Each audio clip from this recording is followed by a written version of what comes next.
So today we are looking at the first battle, Tarain. Granted, I was recommended this. I see that there are two battles, so today I'm gonna look at the first one. Tomorrow I'll look at the second one, just to be safe.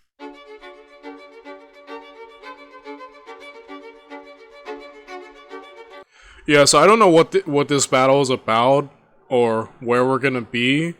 Well, actually, no, yeah, India. But I just look at the title. But like, okay, we're still gonna be in India and just seeing how the heck that's going, about. So yeah, like I said, I haven't really looked into Indian history myself. I'm very basically ignorant of it. I've never really looked at any parts of Indian history that I can think of, even in my own time. It's a region that in my personal life and in this channel that I have basically overlooked. So these Indian videos that we've been seeing as of late have been very enlightening and very fun. It's always fun to learn about the rest of the world and whatnot.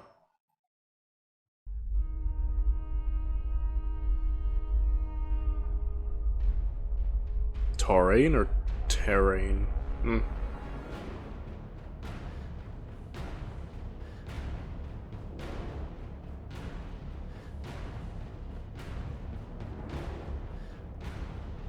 The Battle of the Talas River was a decisive moment for the history of Central Asia, even though its And we've covered that battle too, I believe from HistoryMarche as well. effects were not immediately apparent. Abbasid victory not only stopped China's westward expansion, but also determined the religious path of a region that is at the crossroads of Asia. The ensuing centuries saw the gradual conversion of local populations to Islam, among which were the warlike Turkish tribes, nomadic warriors that were especially gifted horse archers. Their mastery of horsemanship hadn't gone unnoticed by the Muslim caliphates, who recruited them to serve as an elite arm of their own armies. However, in the wake of the breakup of the Abbasid Caliphate into smaller states and sultanates, these elite Turkish warriors emerged as the power brokers in the region. One of the first breakaway sultanates was founded by Mahmud of Ghazni. Today's video is sponsored by World of Tanks, a large... Okay, so Mahmud, I guess, yeah, we're gonna see just how Islam got into India.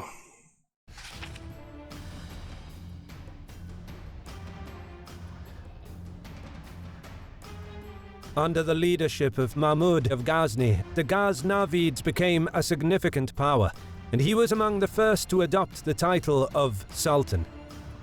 Mahmud was able to inflict a series of military defeats to the Hindu Shahis and for the first time penetrate into the heartland of India. He launched 16 large-scale raids targeting the wealthy religious centers, with the ultimate goal of amassing fame and wealth within the Islamic world. However, he did not try to retain a permanent foothold in the area, and the locals were able to recover from Ghaznavid raids.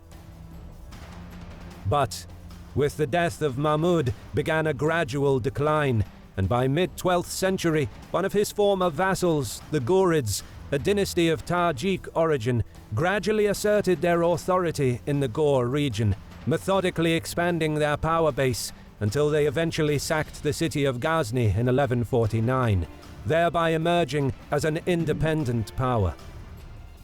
What followed was a period of expansion that would lead to the formation of the Ghurid Empire, under the leadership of two brothers, Ghayath al-Din and Muiz al-Din, also known as the Muhammad of Ghor. During the 1170s and 1180s, they embarked on a series of successful campaigns against the neighboring Seljuks and other pretenders to the Ghurid throne. Ghayath al-Din concentrated on the western domains of the empire, while Muhammad, after helping his brother to secure the west, looked southwards to India. But unlike the Ghaznavids that came before, Muhammad aimed at carving out an empire in India and the nearby Rajput kingdoms appeared ripe for the taking. In India, this was the time of the Rajput kingdoms. Okay, the term Rajput probably didn't exist during this time, and it is an acronym used by popular sources for the period. Rajputs were a loose grouping of patrilineal clans found in the Indian subcontinent. You know, every time we have seen India briefly in this channel's history, it's always kind of fractured. It's never just one giant, thing. It's usually, several different empires and minor kingdoms. So India, at least from, especially, from, the History of the World video we saw, and every time it pops up, always mentioning, there'll be an empire there, but they'll also mention minor kingdoms. So it seems like, for at least from what we cover, again, I'm not going to pretend I know all of Indian history, but every time it has popped up in this channel through many different ages and whatnot, it's always fractured. It's never just one whole thing. It's many different clans or kingdoms or sultanates. So that's a very interesting aspect of India that I've seen. I'm not sure if it was always like that through most of its history, or there were times it was whole but then fractured. Again, pardon my ignorance, but it is interesting to see. There's always fracturing in there. It's never just one whole thing, I guess. After the dissolution of the Pratihara Empire, their former feudatories established decentralized power bases all over central and western India. Many kingdoms sprang into existence, all culturally and ethnically indistinguishable from one another, yet mutually antagonistic. Between 1000 and 1200 AD, the Rajput kingdoms had to face constant incursions and invasions from Turkish tribes. During the times of Muhammad of Ghor, northern India was divided into three main power centers: the Solanki Chalukyas of Gujarat, the Gadavalas under Jai Chandra at Kannauj, and the Prithviraj Chauhan of Ajmer and Delhi.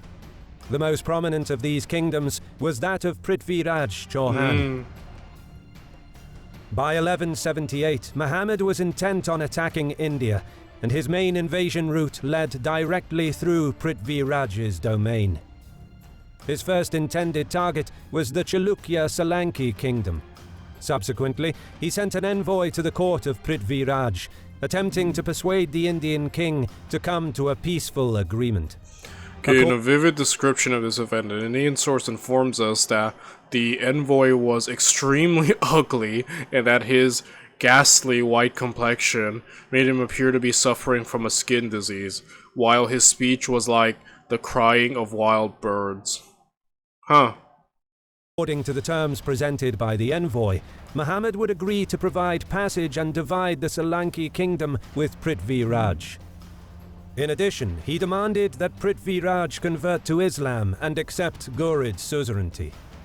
Prithviraj rejected, but failed to send reinforcements to the neighboring kingdom that was about to be attacked.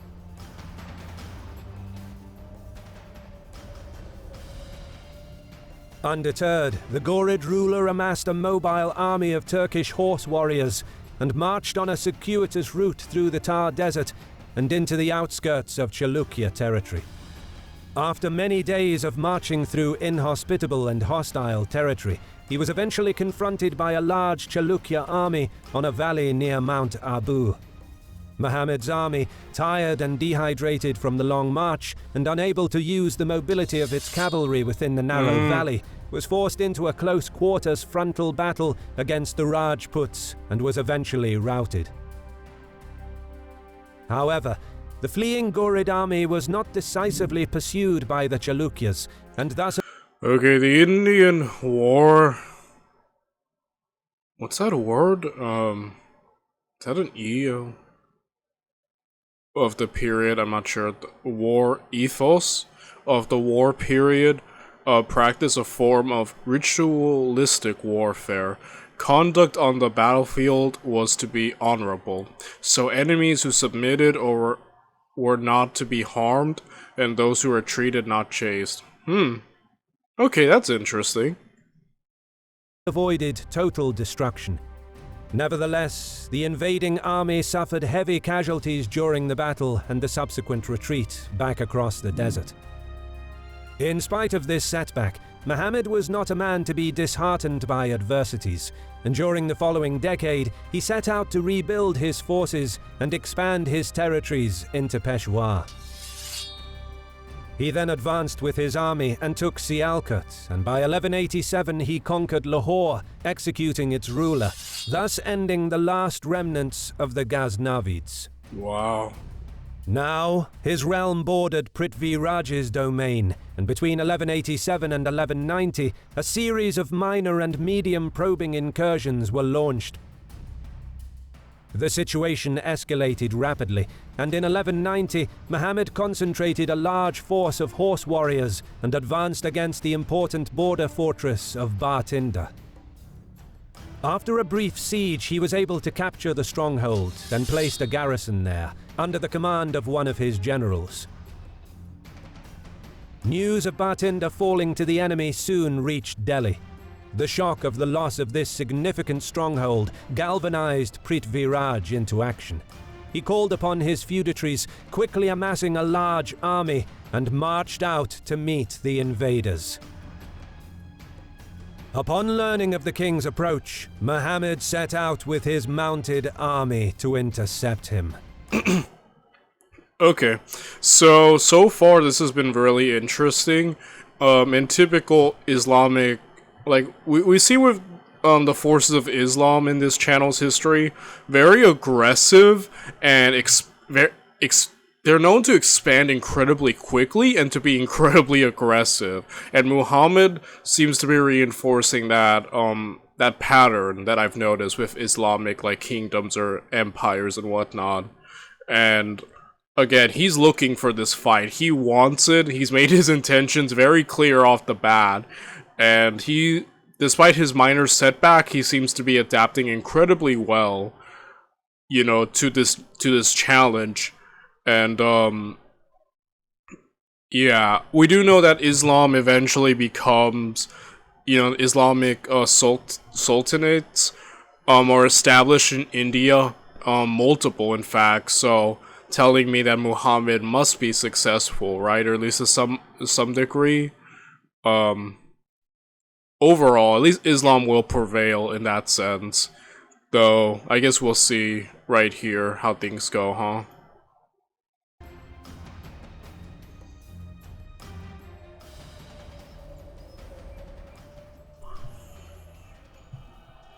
The two armies met on the fields of Tarain, some 150 kilometers north of Delhi.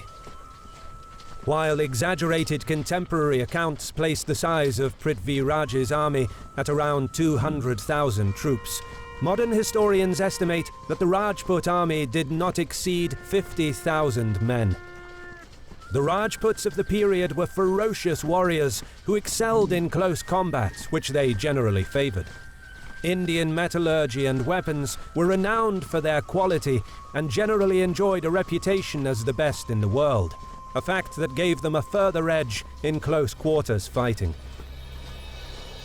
On the other side of the field, the size of Muhammad's army was similarly exaggerated, with original sources claiming that around 100,000 troops arrayed on the field, while the actual size of the Ghurid force was around 15,000 cavalry, which included camels, but their exact number is unknown. Although substantially outnumbered, Muhammad's mounted force was comprised of professional Mamluk slave troops. That's interesting. Okay, so Muhammad has an all-cavalry army, but,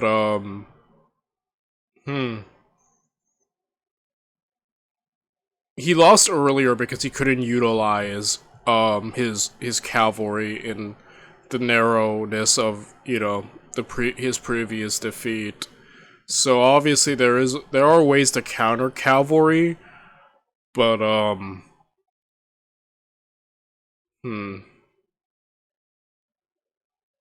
guess we'll see. Agile and fast-moving horse archers, who were superior to their feudal counterparts. The two armies represented opposite ends of the military spectrum. On one side, a feudal force of slow-moving, undisciplined but courageous warriors, with little to no experience in dealing with complicated cavalry maneuvers. And on the other side, a swift and fast-moving mounted army of professional soldiers, almost exclusively composed of steppe cavalry that excelled in mobile warfare. The Ghorid army deployed in a standard Turkic battle formation, with an advanced guard, a strong center, and 2 wings. A relatively small reserve of elite Ghulam lancers was kept in the rear. Across the field, Prithviraj deployed his army in a linear formation, with 2 wings and a center. The large force of elephants was deployed in front of the main line. I paid for my own college. Okay, so that's very interesting. So while an all-cavalry force, a very disciplined, well-drilled, well-experienced, maneuverable force, which on paper is giving a huge edge to Muhammad. Meanwhile, it seems like what the Indians have mainly going for them is just that they are ferocious warriors who are well-equipped. But again, it's that discipline. Discipline makes all the difference in the world, and so I'm leaning towards Muhammad because he seems to actually have the discipline of his soldiers.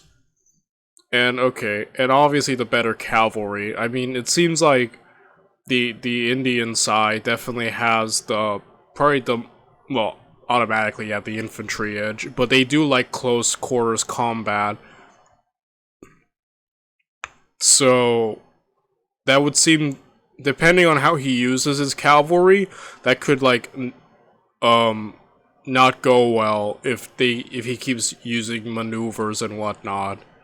They have elephants, and I've got over elephants. Elephants can be an asset, but again, there's a lot of weaknesses with them. They can be scared off, they can be, a hindrance, and if scared off, they can end up attacking your own side. And they're better for shock units, so I guess we'll see how they're used in this battle. But so far, it seems like I don't know, I feel like I'm leaning towards Muhammad's side on this one. But who knows? The battle began with a probing attack ordered by Muhammad. The horse archers of the vanguard galloped towards the huge bulk of the Indian army and began peppering their formations with arrows. Prithviraj's response to this was immediate. He ordered an all-out frontal assault. This surprised the Ghurids, who weren't accustomed to the Rajput style of warfare. Muhammad's vanguard retreated toward their main line, but the Rajputs unexpectedly moved so rapidly that the Ghurids were unable to respond accordingly. Okay. So I guess there's a different clash of warfare in terms of their culture. Obviously, we established that, the Indians were very honorable. They didn't even pursue retreating enemies or harm those who surrendered. So obviously there is a lot of cultural differences, and here it's just, we're just gonna attack you now. Nothing fancy. Here they started with the fancy probing attack, probably just gauging the strength. They're like, okay, let's just throw it all in. So it seems like the culture thing is definitely interesting that Muhammad's gonna have to get used to, right? Before Muhammad could maneuver and adapt to this general charge, his vanguard's retreat was blocked by the men behind them, and the Rajputs were quickly closing in. Oh my goodness. Incredibly, the Ghurid warriors held off the massive charge, their experience and professionalism paying dividends as they cut down wave after wave of enemy attacks. But with again, discipline makes a huge difference, guys, right? Indian cavalry striking the Ghurid flanks, Muhammad's entire line was dislodged, and the Muslim commander could see that his army will be overwhelmed. The fierce melee slowly began to turn in favor of the Rajputs, who were able to display their prowess in close quarters, and the sheer weight of their numbers became a decisive factor as the Ghorid flanks were gradually driven back and cut off from their center. Unable to withstand the pressure of the Indian onslaught, Muhammad's troops on the flanks broke and fled. Oh, wow. Holy crap. I was like leaning towards Muhammad, but it seems like he's literally about to lose right now.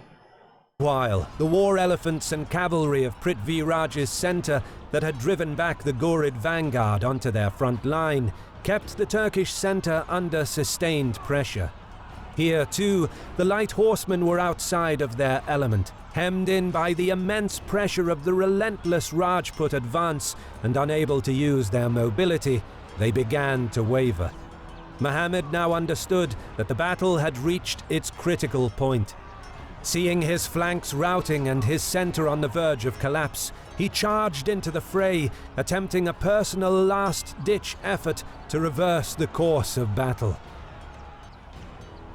The Ghorid general soon came face to face with the commander of the Rajput center, Govind Rai, who was mounted on an elephant, personally charging his front lines. As soon as Muhammad spotted him, he hurled his spear at him. Govind Rai was able to block the projectile with his shield, but the impact broke a few of his front teeth. In turn, Govind threw his own spear, critically wounding Muhammad, almost knocking him unconscious. Dang.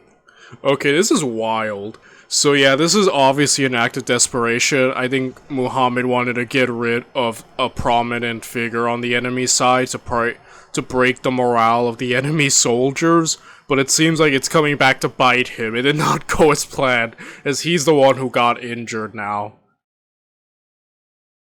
Wow. Unable to defend himself, Muhammad of Ghor was saved by the heroic actions of one of his bodyguards, who was able to lift the Sultan onto his horse and spirit him away from the battlefield. The remaining leaderless Ghorid army, seeing their general carried off the battlefield, broke and routed. The Rajputs pursued the retreating army of Muhammad for almost 40 kilometers, but they couldn't match the pace of the fast-moving steppe mounts of their enemy. Muhammad underestimated the strength and ferocity of the Rajput frontal assault and their ability in close combat. Prithvi Raj's audacity and explosiveness caught the Ghorids off guard and forced them to an engagement that played into his own strengths. Yeah, I love how that battle went, because it's essentially just, alright, like I said, it's kind of funny looking back at it. You know, his whole little probing attack, and then they just, you know what, screw it, skip the foreplay. They just charge in quickly and just immediately caught him off guard. They caught him lacking. He was not prepared for just everything to happen at once, and he never recovered from that. So, yeah, Muhammad has kind of been getting humbled as he's starting to realize things are different in India, and how people do things are different, right? It's like almost like a culture shock. And again, I was kind of rooting towards Muhammad. I thought he had a lot going for him in terms of discipline and whatnot, but even then, that wasn't enough because he was caught off guard, and the enemy just dictated. Basically, the enemy seized the initiative and did things their way and took that away from Muhammad. And again, he who seizes the initiative wins usually, 9 times out of 10, as we've seen through so many of these battles. So, yeah, even I was rooting for, well, maybe not rooting, but I was leaning towards Muhammad winning, but even I was shocked, you know, by that. The Indian commander took the initiative early in the battle and retained it throughout the engagement. That's what I said. He who seizes the initiative wins. And Muhammad got caught lacking. I just love it. There was nothing like fancy about the enemy's like strategy. It's just, let's just attack all at once, and it worked. Brute strength. They basically brute strength their way to victory there. His enemies to react to his actions and rendering them unable to employ their advantages in mobility and firepower. I know, great. The ultimate salvation of the Ghurids was the fact that the Indian army was incapable of completely pinning them down and destroying them during their retreat. And although Muhammad of Ghor was now retreating, he would live to fight another day. Credit goes to our awesome patrons who made... The Ghurid campaign led to the first battle, lasted over 12 months. Oh wow, starting in 1190, while the battle probably took place in the winter of 1191. Videos like this one possible. Consider joining them to support our work.